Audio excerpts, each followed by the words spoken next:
ಸಮಸ್ಯೆ ಎದುರಾಯಿತಲ್ಲ. ಒಗಟುಗಳನ್ನು ಬಿಡಿಸುವುದಕ್ಕೂ ಸಮಸ್ಯೆಯ ಪರಿಹಾರಕ್ಕೂ ಸಾಕಷ್ಟು ಪಾಠಗಳೇ ಇದೆ.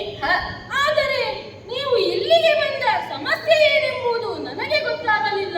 ಓ ಯಮಧರ್ಮರಾಯ, ನಮಗೆ ಎದುರಾಗಿರುವ ಸಮಸ್ಯೆ ಏನೆಂದರೆ ಗುರುಪುತ್ರನದ್ದು. ಗುರುಪುತ್ರನನ್ನು ಶೋಧಿಸುತ್ತಲೇ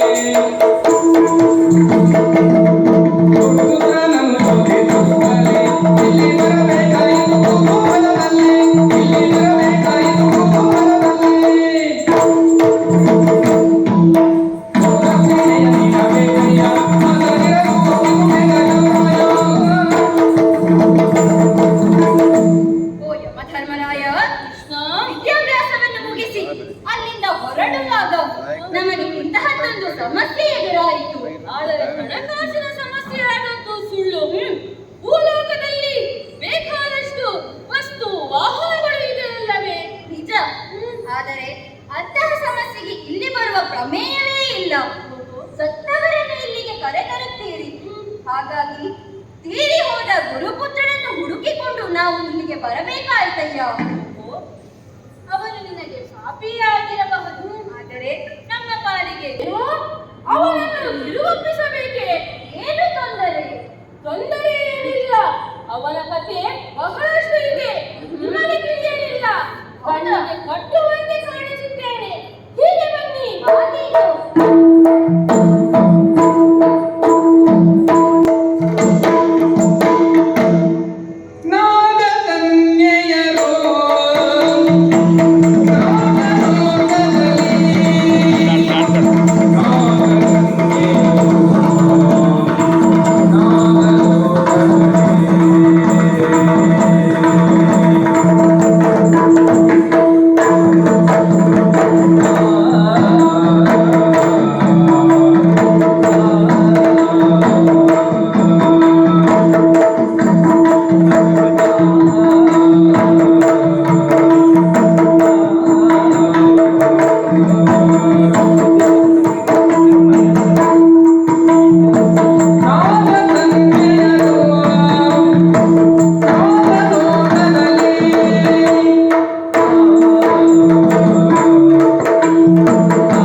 ಆಯುಷ್ಯ ತೀರಿದ ಜೀವಿಗಳನ್ನು ಮತ್ತೆ ಲಯಾಧಿಕಾರಿಯಾದ ಶಿವ ನೀನು ಪಾಶವನ್ನು ಬೀಸಿದೆ. ಅಲ್ಲಿ ಆ ಶಿವನೇ ಆವಿರ್ಭವಿಸಿ ಅಲ್ಪಾಯುಷ್ಯಾದ ಮಾರ್ಕಂಡೇಯರಿಗೆ ಮುಂದಿನ ಜನ್ಮದ ಆಯುಷ್ಯವನ್ನು ಬಳುವಳಿಯಾಗಿ ನೀಡಿದ್ದಾರೆ. ಕೆಲವೊಮ್ಮೆ ಇಂತಹ ಘಟನೆಗಳು ನಡೆಯುತ್ತವೆ.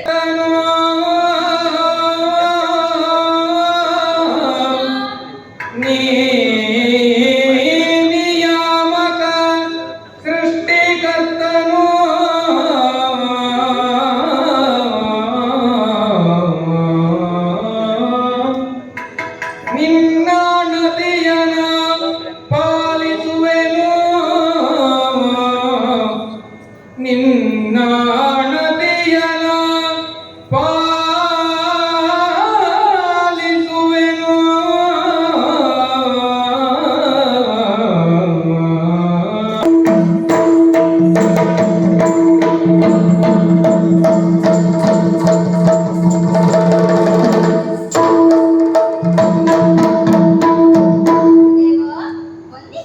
ಮಾಡುತ್ತಿದ್ದೇನೆ. ಶುಭವಾಗಲಿ. ಗುರುದೇವ, ನಿಮ್ಮಿಂದ ಅಪ್ಪಣೆಯನ್ನು ಪಡೆದು ಹೊರಟಂತಹ ನಾವು ಯಮಲೋಕವನ್ನು ತೆರಳಿ ಗುರುಪುತ್ರನನ್ನು ಹಿಂತಿರುಗಿಸಿ ತಂದಿದ್ದೇವೆ. ಅಣ್ಣ,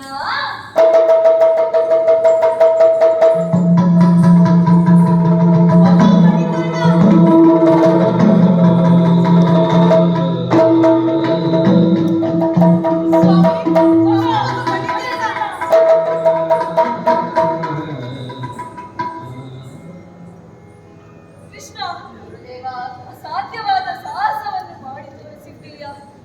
ಒಡೆದ ಮಗನನ್ನು ಮತ್ತೆ ಕಾಣುತ್ತೇನೆ ಎಂದಿರಲಿಲ್ಲ.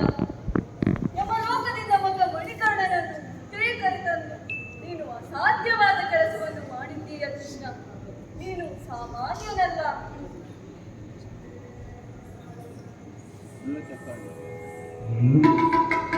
ನೋವಿನಲ್ಲಿ ಅಳಲು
ಜಗದ್ರಕ್ಷಕನಾದ ನೀನು ಸಂಕಟವನ್ನು ಪರಿಹರಿಸುವ ವೆಂಕಟರಮಣ.